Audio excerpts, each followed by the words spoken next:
नमस्कार, सुप्रभात दोस्तों। सबरंग कार्यक्रम में आप सभी का हार्दिक अभिनंदन के साथ साथ नए साल की आपको ढेर सारी दिल की दुआएं और शुभकामनाएं। दीपावली का अगला दिन ही नए साल के रूप में मनाया जाता है। नया साल प्रतीक है नवीनता का।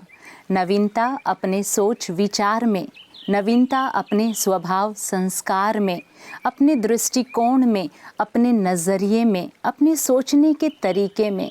जब इन सारी बातों में नवीनता आ जाए ना, तो ना ही केवल नया साल बल्कि नया युग और एक नया एज इस धरा पर आने में देरी नहीं लगाएगा। तो दोस्तों, हमें अपने अंदर क्या नवीनता लानी है, क्या बदलाव लाना है, इस पर ज़रूर विचार कीजिएगा। क्योंकि कहा जाता है कि हम बदलेंगे तो जग बदलेगा, हम बदलेंगे तो युग बदलेगा। तो एक बार पुनः आप सभी को ढेर सारी बधाइयों के साथ लिए चलती हूँ आज के सुवाक्य की ओर। ओम शांति। किसी ने पूछा कि तनाव क्या है, तो इस पर एक महात्मा ने बहुत ही सुंदर उत्तर दिया कि तनाव हमारी अपेक्षाएं यानी जो हम चाहते हैं और हमारी वास्तविकता यानी जो हमारे साथ हो रहा है, इनके बीच का अंतर है। जितना अधिक अंतर उतना अधिक तनाव।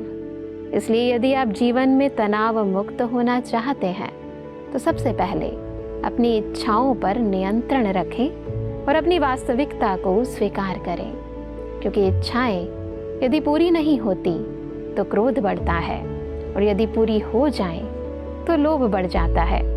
और ये दोनों ही विकार हमारे मन और बुद्धि की शक्ति को खत्म कर देते हैं। हमारे जीवन में तनाव और रिश्तों में मनमुटाव पैदा करते हैं। इसलिए सदा याद रखें कि अपेक्षाएं जहाँ खत्म होती है, सुकून वहीं से शुरू होता है। ओम शांति। आज के दिवस को सिर्फ नए साल के रूप में ही नहीं मनाया जाता, बल्कि आज के दिन गोवर्धन पर्वत की भी पूजा की जाती है, गाय की पूजा होती है, वृक्षों की पूजा होती है।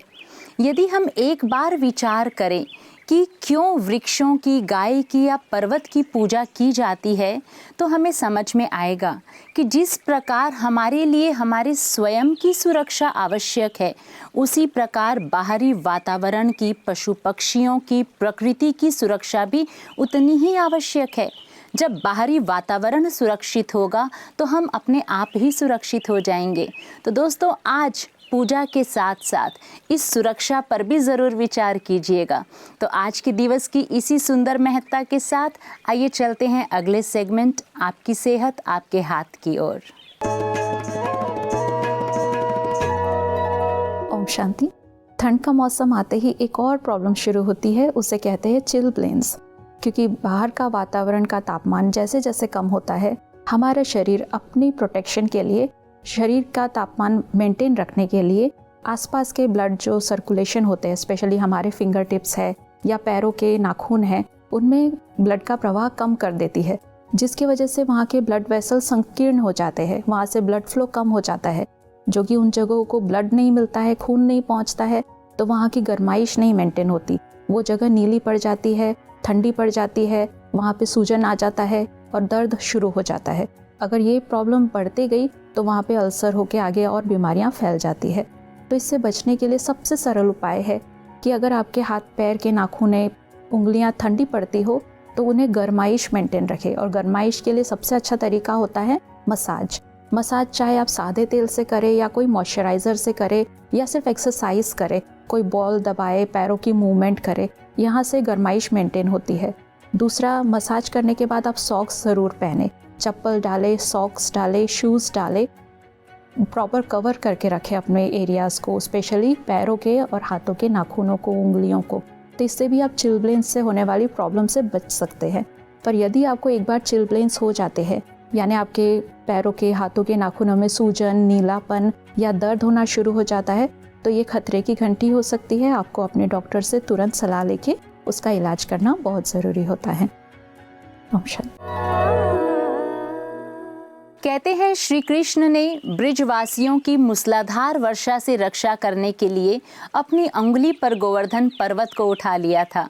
सचमुच दोस्तों, जब हम ईश्वर पर अपने जीवन को आश्रित कर लेते हैं, उन पर अपने विश्वास को दृढ़ बना लेते हैं, तो जीवन में हर कदम पर हमारी रक्षा करना, हमारी मदद करना, ये उनकी जिम्मेवारी बन जाती है।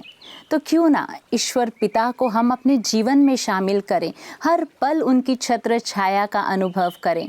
और सच कहूँ तो ऐसा ही अनुभव होता है ब्रह्मा कुमारीज़ के प्रांगण में आकर।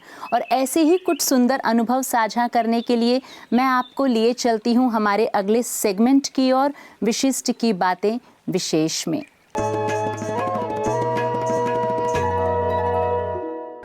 खोसला जी, विशेष करके आप जिस कॉन्फ्रेंस को अटेंड करने के लिए आए थे, मैं थोड़ा सा उसके बारे में भी जानकारी चाहूँगा। विषय इसका बहुत सुंदर था कि divine knowledge for golden age. तो किस प्रकार की डिवाइन नॉलेज यहाँ आप लोगों को दी गई? हमें बड़े साधारण तरीके से पहले तो डिवाइन नॉलेज से उसका परिचय कराया गया जी।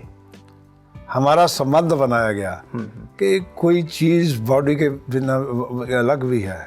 ये जो मैं, आई, माई, मी में फंसे हुए हो, थिंक आउट जी, थोड़ा इससे बाहर निकलो, उससे थोड़ा बाहर निकलो, हैव कंपैशन जी। Then there is something, some energies in you which a part of that almighty, और वो उसी का अंग है और आपके अंदर है, उसको आप समझो।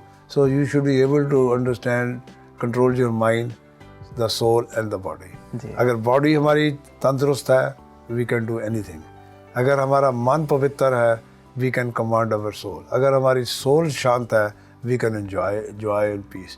जहाँ ये तीन चीज़ें होंगी तो शिक्षा भी वहाँ अच्छी ही होगी। एक शिक्षक के लिए, एक विद्यार्थी के लिए अगर ये रियलाइजेशन हो जाए तो मैं समझता हूँ सिर्फ उस विश्वविद्यालय का ही नहीं, प्रांत का, देश का, इस संसार का उद्धार होगा। तो ये जो डिवाइन नॉलेज आपको मिली यहाँ पे खोसला जी की, आप इस शरीर से अलग एक चैतन्य शक्ति हैं, आत्मा है, और आत्मा ही शांत स्वरूप है या शक्ति स्वरूप है या आनंद स्वरूप है। और जब आप अपने स्वरूप में आते हैं तो आप आनंद का, शांति का, जो अल्टीमेट एक लक्ष्य है हर एक व्यक्ति का, वो आपको प्राप्त होता है। तो ये जो शिक्षा यहाँ पे दी गई, जो डिवाइन नॉलेज आपको प्राप्त हुई, क्या आपको लगता है कि इस डिवाइन नॉलेज से हम गोल्डन एज स्थापित कर सकते हैं? देखो, समय की बात है, पहला स्टेप तो है जी, पहला कदम तो यही है कि सभी लोग सोचें कि ये डिवाइन नॉलेज की ज़रूरत है। आप जो नॉलेज आपको मन को स्थिर करे, आपको शांति दे, आपकी टेंशन को कम करे, आपकी मन की शक्ति को उभारे, उससे बढ़िया चीज़ क्या हो सकती है? टेंशन ही के कारण तो आज सुसाइड हो रहे हैं, मर्डर्स हो रहे हैं, बच्चे बुराइयों की तरफ जा रहे हैं। अगर ये चीज़ें कम हो जाएं, और उसका पढ़ाई कोर्स से तो नहीं हो सकता, तो हमें तो ये सोचना ही पड़ेगा इस देश में, we are unique in a way, it was a part of our culture. हम मिडिवल एजेस में, डार्क एजेस में चले गए, और बाद में आज भी कई लोग इसको समझते हैं कि यार ये यूनिवर्सिटियों का काम नहीं है।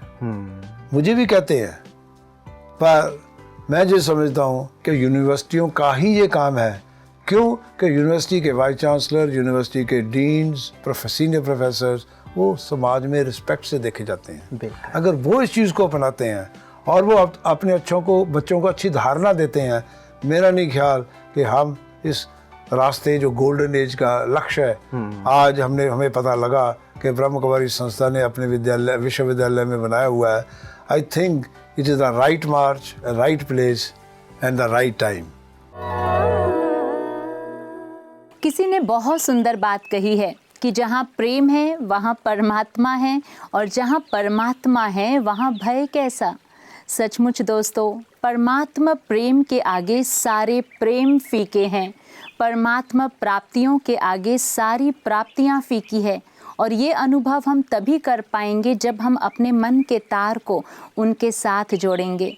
और सच कहूँ तो अपने मन के इसी तार को ईश्वर पिता के साथ जोड़कर आज ब्रह्मा कुमारी बहनें इस निस्वार्थ सेवा में लगी हुई है, ताकि हर एक उस परमात्मा प्यार को अनुभव कर सके। इनकी इसी निस्वार्थ सेवा के स्वरूप को आइए देखते हैं आज की पीस न्यूज़ हाइलाइट्स में। महाराष्ट्र के मुंबई में घाटकोपर में ओमकार अंध केवीई के सोसाइटी द्वारा विशेष रूप से नेत्रहीनों के लिए दीपावली से पूर्व त्योहार की सौगात और राशन वितरण करने हेतु एक कार्यक्रम का आयोजन किया गया, जिसमें मुख्य रूप से ब्रह्मा कुमारीज योग भवन के भाई बहनों को निमंत्रण दिया गया। इस मौके पर घाटकोपर सब जोन की अतिरिक्त निर्देशिका राजयोगिनी बी के शकु दीदी जी विशेष अतिथि रही और दीप प्रज्वलन करके इस शुभ अवसर पर सभी को दिवाली की हार्दिक बधाई दी और राजयोग मेडिटेशन का परिचय देते हुए सेवा केंद्र पर आने का निमंत्रण भी दिया। इस दौरान 4000 नेत्रहीन भाई बहन दिवाली उत्सव से पूर्व इस त्योहार में शामिल होकर बेहद खुश हुए। कार्यक्रम में लोकसभा सांसद मनोज कोटक जी, घाटकोपर के विधायक पराग शाह जी और कई लोकोपकारक व्यक्ति भी उपस्थित रहे। अंत में संस्था की ओर से उपस्थित गणमान्यों को ईश्वरीय सौगात भी भेंट दी गई। परमात्मा प्यार की अनुभूति के लिए क्या करना है, तो किसी महानुभवी ने कहा है कि जिस शरीर से ईश्वरीय सेवा करते हो उसे गंदा मत करो। जिन कानों से परमात्मा वाणी सुनते हो उनसे व्यर्थ की बातें मत सुनो। जिस मुख से परमात्मा ज्ञान का वर्णन करते हो उससे कोई भी दुख देने वाले बोल ना बोलो। जिस मन से ईश्वर पिता को याद करते हो उस मन के अंदर दुनियावी बातों को मत भरो। सचमुच दोस्तों, परमात्मा प्यार की अनुभूति के लिए क्या देखना है, बोलना है, सुनना है, करना है, इस पर हम ज़रूर विचार करें। तो इसी विचार के साथ कल पुनः आपसे मुलाकात होगी। नमस्कार, ओम शांति।